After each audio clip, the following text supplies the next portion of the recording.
Squash, a worldwide game of clubs running up and down the country, one of our greatest sports, with many of our players in the world's top 10. So it's no wonder that to the fans, players and all people involved in the sport, how they find it hard to believe how ignored it is. I caught up with Malcolm at Pontefract Squash Club in Yorkshire to find out his views and opinions on the matter. So how did someone like Malcolm first get into playing the sport?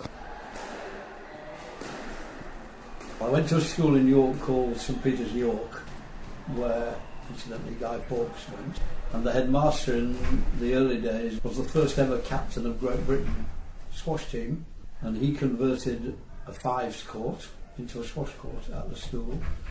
So there was a tradition of squash in the school when I went, and then I started playing from that time at about 12 years old, carried on playing, and as the game was then played in public school, then later on the game became open to the public and obviously grew rapidly and became worldwide, and I went with that and grew to love the game.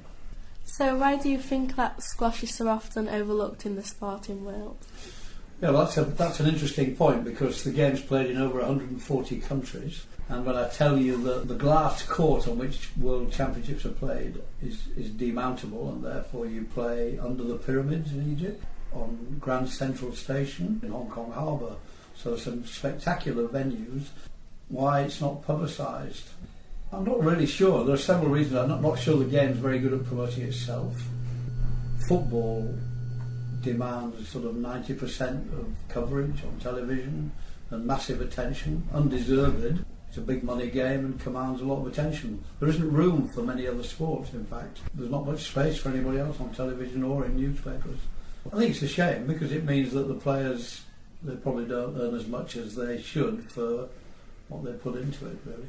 So what are your thoughts on the sport being excluded from the Olympics?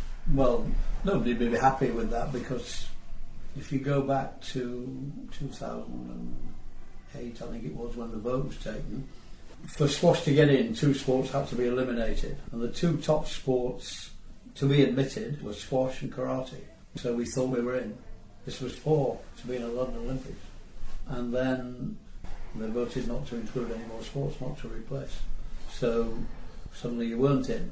By the time we got to the next one, golf and rugby sevens had overtaken squash in. Part of the criteria is that children are involved, which they are in squash, and they are worldwide.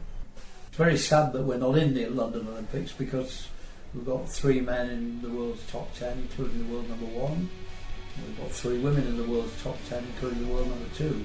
So one thing would be certain, we'd come away with some medals. So I think our own Olympic committee should look at themselves to see why they didn't press for it. It's our best sport. We're better at squash than anything else. Do you think it will eventually get its turn and be involved in the big game? Well, I'll probably be dead. It's certainly not going to get there before 2020. So if you look at James, who plays, well, he's 28, so he's not going to be there.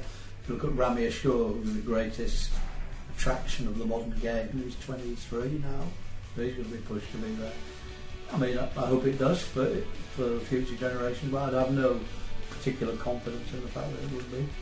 Why would you recommend the sport to others? Why do you think it's such an enjoyable sport?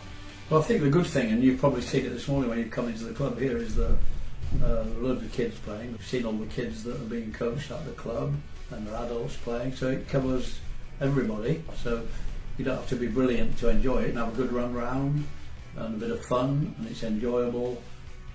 No matter what level, you don't have to be that good to be able to have a little hit at squash. It's not too complicated in that. It's a good sport for all people at all levels, all ages, and it's good for keeping you healthy and fit.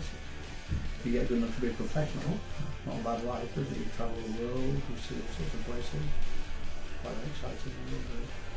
For people who've never played squash before, what would you say is like the basic rules? Not many people understand. Well, I don't think it's too complicated. I mean, you're in a sort of box-like room and you have to hit it within certain lines. So I don't think it's complicated for beginner people to quickly pick up. So, I wouldn't be too concerned about the rules. Go on the court, and the good thing to do if you start is to have a few lessons, just to learn those basic rules. This is a very technical game because you're in confined spaces, so positions you adopt, balance and so on are important, and I think That's where a coach can help you to begin with, whatever standard you are.